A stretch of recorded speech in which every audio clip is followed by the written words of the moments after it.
Thank you. Excellencies, President, ladies and gentlemen. In July 1912, a small team of 4 researchers and 25 dogs set out from the west coast of Greenland. It was the first successful expedition across the central ice plateau, 650 kilometers across glaciers and mountains.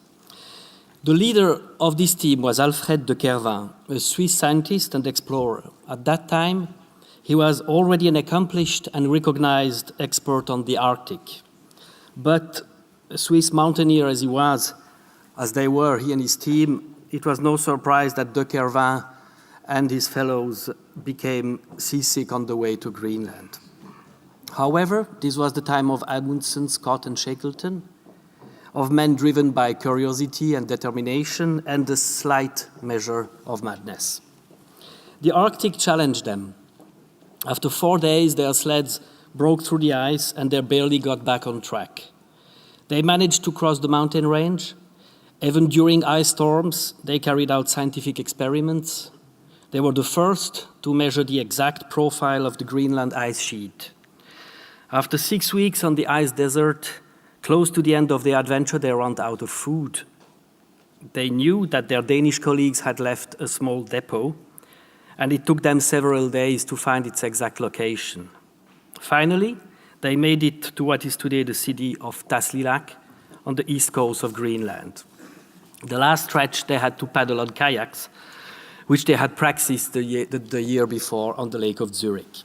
Within the 100 years that have since passed, the spirit of explorers has not changed. Then, as now, they are driven by the eternal human desire for knowledge and by the call of adventure. However, what has fundamentally changed is the broad range of challenges we now face in the Arctic: environmental, economic, social, and increasingly, even if we are still in denial, politics. 100 years after de Kervin, we are all concerned about how this region will develop, how it can be managed sustainably for the future of our planet. We are all called to contribute to a region that has become vital for us all. Over the past 100 years, Switzerland has kept and increased its commitment to the Arctic. In Greenland, there is a Mount Forel and a Mercanton Glacier, named after Swiss researchers. Today, Swiss scientists are present throughout the Arctic. They compare the melting of glaciers here and in the Swiss Alps. They observe the development of the vegetation, the reaction of nature to the changing temperatures of the planet. Switzerland participates in 10 Arctic research projects every year, and our scientists work together with their partners for all the Arctic Council member states. Why are we so committed to the Arctic? Switzerland, its landscape, its mountains and valleys have been shaped by glaciers and ice forever. Ice and snow are in the DNA of our people, in our folklore, and in our collective memory. That might be the reason why Olga Letikai, who opened this session with a blessing from Chukotka, feels so at home in Switzerland where she now lives. We face some very similar challenges too. Temperatures in the Alps rise almost as fast as in the Arctic and much faster than the global average, and our glaciers are receding at an unprecedented speed.